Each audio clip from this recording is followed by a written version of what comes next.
So today, I really want to talk about something that I think is really important that a lot of people don't seem to think about.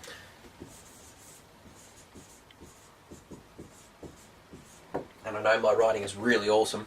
Alright, so I really want to talk about barriers. Okay, a lot of people always seem to think about their goals. You think about your New Year's resolution. People are setting themselves up for success, but they never seem to think about the things that are going to get in their way.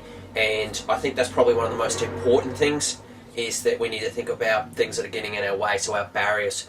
Okay, so some of the first things I do when I'm talking to people, I say, okay, so tell me about your barriers. And they go, oh, well, let's talk about goals. And I know, let's talk about your barriers.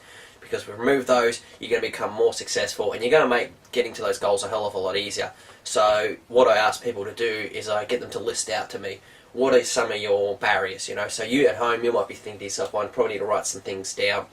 And some people always cite, the things like time. I always hear time a lot, money, that's obviously one as well. Family, things like that. These, they're all barriers, okay, and they're all quite broad. So really what you want to do is you want to, drill down into what those barriers actually are. So, and what are the solutions to it? Because, so let's take an example of time. People often say, no, I don't have time. And I go, okay, let's start keeping a time diary, or can you write down what your days look like? And people begin to write down what their days look like, and lo and behold, there's 5 minutes here, 10 minutes there, 20 minutes there. A lot of people will say to me, I don't have any time, and I go, okay, cool, and they write down their time diary, and then we happen to see that from 6 till 8 o'clock at night, basically they eat dinner, they clean up, they sit down, and they just watch TV. So I went, so you've got another hour there where you're watching TV, and they go, yeah, but that's my relaxation time. And so I get that. Let's start using that time a little bit more effectively. You can still have the TV on, alright, but let's think about how we can do this, how we can get around with it. Alright, and I think the thing that I've seen the most, and this is just across the board, this isn't just health and lifestyle and, getting on track, it's also in general, in achieving things in life. I think the biggest barrier often is you or me. It's our perception of what our barriers are, and I think that's probably the really key point to take away from today. And a lot of people may bear up and go, oh well, it's not me, it's somebody else. And I kind of go, well, you might be using somebody else as an excuse. Yes, they might be making an impact on your life, but you can also choose how they make that impact on you, and you can also put strategies in place to get around that. Like a lot of people, I find, they say, oh, my partner's not really supportive, and that is definitely a barrier. But then that conversation needs to happen where you sit down and you say, oh well, I feel like you're getting in my way of me achieving something or getting my health together. So I think here, this you, me, this whole thing there is a mindset as well. So if we change our mindset, we can often change these barriers into opportunities. Okay, so takeaway from today, alright, if you can remove your barriers, you can get to your goals a lot easier. Often we find that the barriers are actually us and the way we perceive things around us. Okay, and then you need to think of ways that you can get strategies in place to get further. Alright, so don't forget to subscribe to the rest of these videos that are coming up. Get yourself the free book. Have a good day. Okay, so back with the one I really love to talk about with people. Alright, this obviously isn't something that's set in stone as 100%.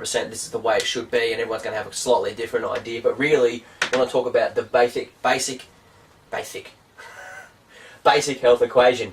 Alright, and I really like this one because it sums it up. It's very easy to look at on paper, but it's actually a lot harder to do in practice because, let's face it, human beings are complex.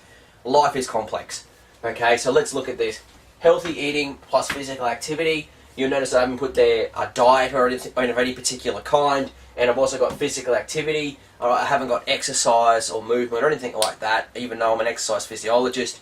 I don't really want to put any specific terms necessarily on that.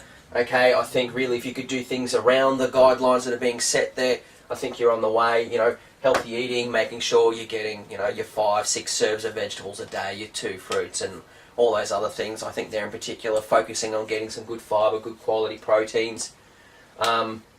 Physical activity, make sure you're out there moving. The more and more we know, that we need to move more. Alright, we need to move not just as hard as we can, but also have those easy times so we can recover. Alright, so it's about physical activity. You notice I've got that in brackets because I think that's really important. and I've also got sleep and social support in brackets as well. Alright, so sleep, we know, obviously, that sleep is really important. Okay, that's an obvious one. But the thing about sleep is there's a lot we don't know yet. Alright, the only thing we know is that we really need it, and if we don't get it, it's not good for us at all. Okay, I don't really need to delve too deep into sleep. I talk about sleep a fair bit in my Healthy at Home course. It's a video course that you can get. I really like talking about sleep with people because, let's face it, if we've had a good night's sleep, we're going to perform better, we're going to feel better. Social support. Now, social support for me isn't just about your friends and your family, it's also about your mental health. Alright, I find that these all connect together around mental health as well. That's why I haven't talked specifically about mental or physical health, because we know that people that are generally eating healthier diets, who are getting enough exercise, physical activity, getting good sleep and have good social support, their mental health is likely to be better. Alright, I'm not saying that it's 100% foolproof if you're doing everything right, that you won't have any mental health problems. Alright, mental health is just like physical health. Some people, have more problems than others. That's okay, more things to work on. So social support, making sure that you've got a good support network around you. That may not be your immediate family. That might be friends, or a close friend that you've been friends with for a really long time, or it might be a social group that you're involved with. Alright, and minus this one here, stress. Alright, the thing that I see a lot of the time when I see people have like big heart attacks and things like that have come in for recovery, stress was a major factor there. Don't get me wrong, they may not be eating well and their physical activity may not be on par either, but that stress is what seemed to have pushed them over the edge. We know that chronic stress and inflammation, alright, can't be a good thing for us.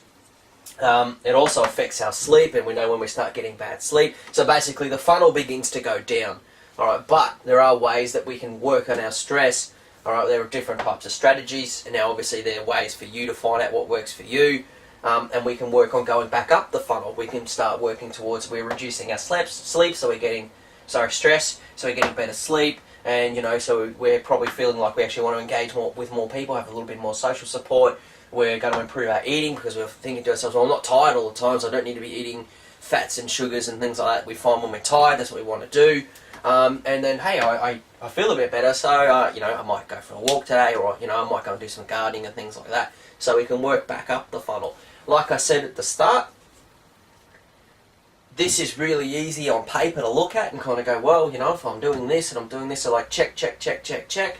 But then obviously there's a whole heap of check boxes that come out here for each individual person that they're going to need to work on, so healthy eating might be a bit of an issue for you, but you're all good with exercise because you're quite physical with what you do with your work, and you're active at home, and you're involved in a lot of things, and you're sleeping quite well, but you probably need to work on your eating, and then there's a whole checklist that comes out of that. Okay, so subscribe to the video channel, alright, there'll be more videos coming along. Grab yourself the free ebook, alright, or grab yourself the Healthy at Home video course, alright. I've been Luke from Welcise.